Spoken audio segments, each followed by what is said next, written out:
Ya, satu terkait mutasi dan rotasi di Pemko Padang yang diduga menyalahi prosedur. Ya. Apakah investor dari Provinsi Sumber sudah menyurat di Pemko Padang? Ya? Jadi apa yang dilakukan oleh Sekda, saya kira sesuatu hal yang kita pujikan. Karena dia mengingatkan semua kita, dan itu yang saya alami selama ini di Kota Padang. Bahwasanya Sekda, OPD itu mengingatkan ketika ada yang saya melanggar maka diingatkan. Dan maka itu dan itu juga sudah dikonsultasikan ya kepada KSN dan kepada mana. Dan memang seharusnya ASN seperti itu. Ya. Dan saya punya pengalaman di Kota Padang beberapa tahun yang lalu. Ada di antara teman-teman ASN setelah pensiun mengadu dan menangis sama saya. Kenapa dia menangis?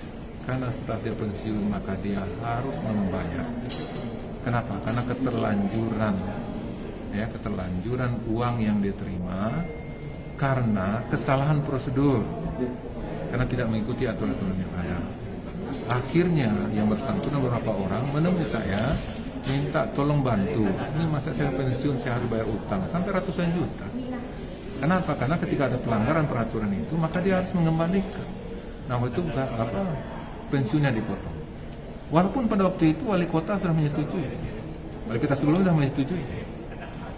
Ya, nah maka itu pada masa saya itu diputuskan itu. Ya, nah maka itu makanya ketika ada pelanggaran aturan, ya itu punya konsekuensi.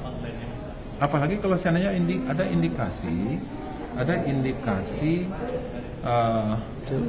dijadikan sebagai konsideran, tapi tidak dilakukan. Ini bisa berdampak hukum. Ya, nah, maka dalam hal ini apa yang dilakukan oleh Saudara Masrul menurut hemat saya, dan itu saya alami, dan memang itu fungsinya OPD untuk mengingatkan.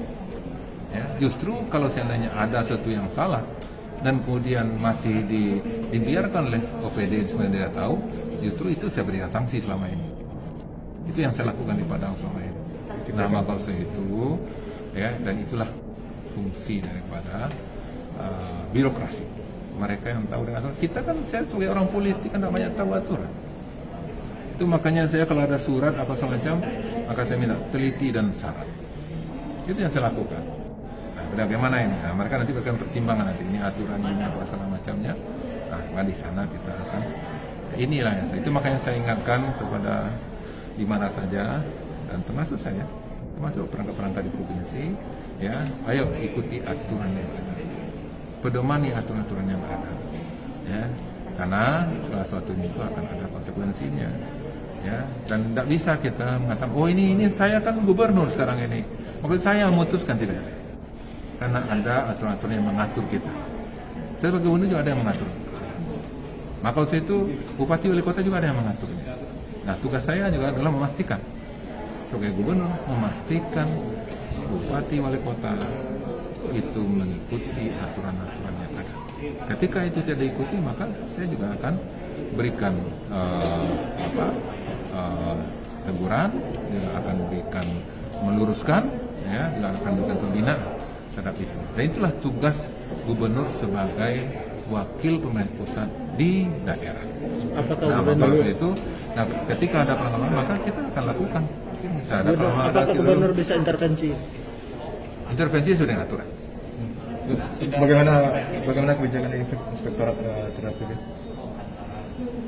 Inspektorat tidak punya kebijakan. Yang punya kebijakan adalah nanti dari kementerian.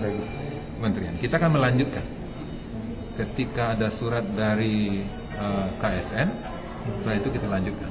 Ketika ada perintah dari kementerian, itu kita lanjut. Tapi inspektorat provinsi sudah menyurati Pemko Padang, Pak? Sudah. Himbauannya itu apa, Pak? Sesuai dengan surat-surat mengembalikan aturan yang ada. Ya. Pak Gup, terakhir Pak Gup, untuk ini Pogi Sumatera Barat mengajukan untuk mendirikan